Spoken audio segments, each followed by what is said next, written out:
Hi Wolverines, welcome back to this episode of Beyond the Game. Today I'm joined with Annabel Filippini from the water ski team. Annabel, thanks so much for joining us today. Thank you for having me. I'm so excited to be here. So are we. I feel like we don't get to hear much about the water ski team, so I can't wait to hear all about it. But first, I want to get to know a little bit more about you, where you grew up, how you kind of started to water ski. I'd love to hear about it. That sounds good. I'm from Denver, Colorado, which is a little bit weird to have learned to water ski from there, I guess. I spent my summers in Wisconsin, so that's kind of where I learned to water ski. I learned to water ski when I learned to walk, so I was around 2 or 3 years old. My dad would pull us on the grass to help us get the feel of getting up on skis, and then quickly advance to the water.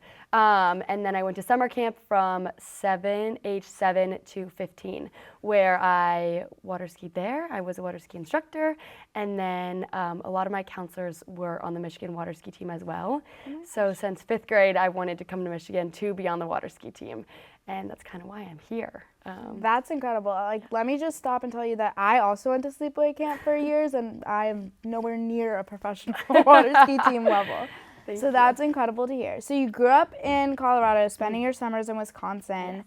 And then what was your journey like coming to Michigan? Do a lot of schools have a water ski team, or are you pretty much gung-ho on coming here? A lot of schools have a water ski team, but the girls that I saw at summer camp were like so inspirational for me that I was like, I really, really want to go be on Michigan's water ski team. So yeah, that's kind of why I chose that. Awesome. And so when you were going through high school, a lot of people play like regular team sports. How did you incorporate water ski into your high school life? I didn't. So because I'm from Colorado, there's literally zero water skiing in Colorado. There's one lake that you can ski. And so when I left summer camp or left Wisconsin, I pretty much left water skiing. So that's why I really looked forward to the summers, was because that's when I got to put my skis back on and get back in the lake. So yeah, during high school, I ran cross country and played soccer. I had no association with water skiing. So that's so awesome that you get to come back to it now and get to kind of relive your little girl dreams. Exactly, it's so fun. And so when you got to Michigan, you knew a couple people on the water ski team. How did you navigate yourself to go into this team sport? I feel like if you don't hear a ton about that. Yes. So I actually didn't know anybody. I just knew people who had been on it before. And so I definitely went in totally blind and had no idea what to expect. And I just kind of went to the club fairs and started to show up to events. I actually came a semester late freshman year, so initially I went to all of the social events in the wintertime, and then joined for the actual season in the fall, my sophomore year. Yeah, so that brings me to my next point, which is water ski season in Michigan has got to be in a narrow window Yes. before it gets freezing outside. So we're in season right now. Yes. What does that look like? So it kind of is different for everybody. We practice every week, and you fill out your availability based off of when you're available. And there's an A team and a B team. So A team will get to ski 2 or 3 times a week, and then B team will get to ski once, again, based off of your availability. Mm-hmm. And then every weekend from the first week of school until this weekend, we have a tournament. And so we'll go and compete on the weekends all over Michigan. And then hopefully qualify for nationals. That is in the middle of October. So cool. And by the way, we're talking to a Division II athlete here and this team has had some major success. I know you guys have won a couple championships. Can you tell us a little bit about that? Yes, I can't remember the exact dates, but 2 years ago we won nationals, and then we had won nationals a couple years before that. So what was it like to win nationals on the water ski team? It was insane. It's so fun. So I wasn't a part of the team when we won nationals because I came a year late. Right. But the best vibes, and everyone is just so excited. It's a really big commitment, and so to see all of your hard work come into fruition and just see all of the success throughout the season is awesome. That really is so cool. Yes. And so now we're going through a regular academic schedule. I know you're balancing your classes with water ski team. How does practice, how many hours a day are you practicing, a week? What does that look like? It's really hard to balance the both, and that's why it's nice that our season is so short. Mm-hmm. So we go out on, we call them boats, 2 to 3 times a week, like I said before, and those boats are usually 4 hours. Wow. So we drive to about 20 minutes away, Belleville Lake, and we have a slalom course and a jump on that lake. Mm-hmm. And so when you get to the lake, you're usually with 4 people, and you all take 2 sets. So you could do the slalom course, or you could go over the jump, or you could trick ski. Okay. You can pick 2 of those to do during that practice time. And your peers give you advice and you practice. And that's what it looks like during the week. And then on the weekends, we leave Friday right after classes and we don't come home until late Sunday nights. So we compete. Saturday is the slalom and trick events, and then Sunday is the jump event. Wow. So Yes. that is a lot on your plate. It's a lot, yes. And what events do you like to participate in? I do all 3. Wow, okay. I know it's a big team player. My favorite is slalom because that's kind of what I grew up doing. Okay. And I'm not a huge fan of trick because I'm not super balanced so trick ski is like a flat board and there's no fin on the bottom. So you're doing like spins and flips and things like that. And that's just not for me. Nor me. And then jump, you're trying to go as fast as you can, as far as you can.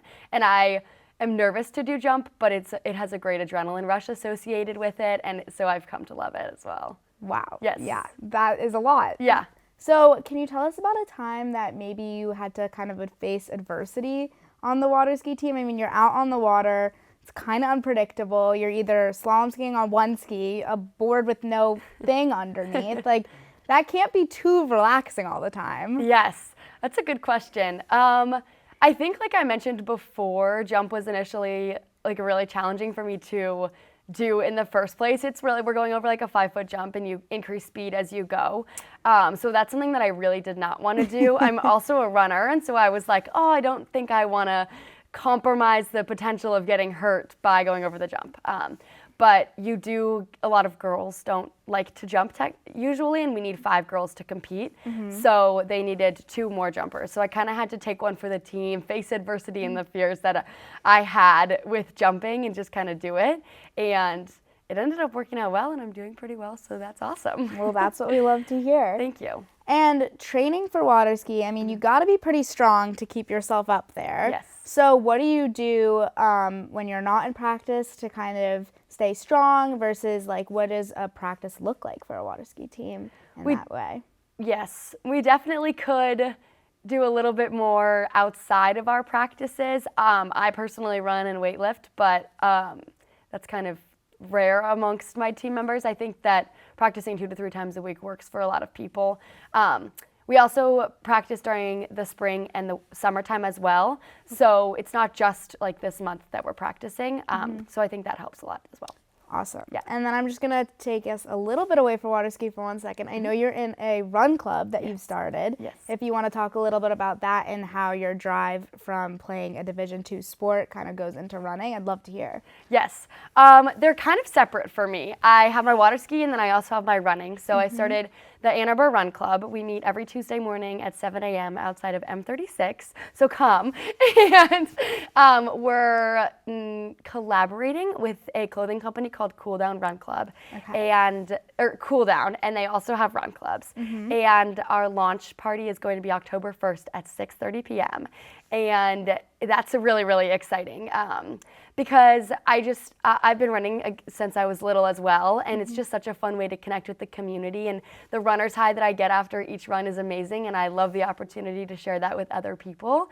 So yeah, a lot of water ski people come out to my run club, and it's just a great way to connect with the community. I feel like also once I'm gone over the weekends, I miss out on a lot of social events, and so Run Club is also kind of another way to connect. That makes so much sense. And as you were saying, you guys spend so much time together on the water ski team. Can you talk a little bit about the camaraderie and how you've changed from being a first year to a 4th year on this team? Yes, it's been amazing. And like we call them old balls, they stick around. Alumni water ski people stick around forever. So the people that I looked up to when I was a freshman and they were a senior, they're still around and they come and they hang out, and it's just a great environment. We have a water ski house called Dog, and that's where a bunch of water ski people live, and we socialize there and just get to hang out as a team, and it's amazing. And everyone, we spend every single weekend together for like a month and a half. So we get very close and the camaraderie is great. And so if you were to give a message to people who don't know so much about water ski or maybe hesitant to try out because they don't know what it's going to entail, what would you tell them? Just come out. We have so many members that don't know how to ski or have only skied once or are just nervous. And our team is so welcoming. We have people from every walk of life. It's just amazing. And you don't need to learn how to ski. You don't need to know how to ski, but we will teach you. And it's an incredible opportunity just to meet a really, really cool group of people. It sounds like it. I'm convinced. Maybe you gotta get back on the boom. Yes, you do. To bring it back. For sure. Well, Annabel, thank you so much for joining us today and giving us a little bit of insight of what it's like to be on the water ski team here. That's all the time we have this week, guys. So that was this week's episode of Beyond the Game. And go Blue!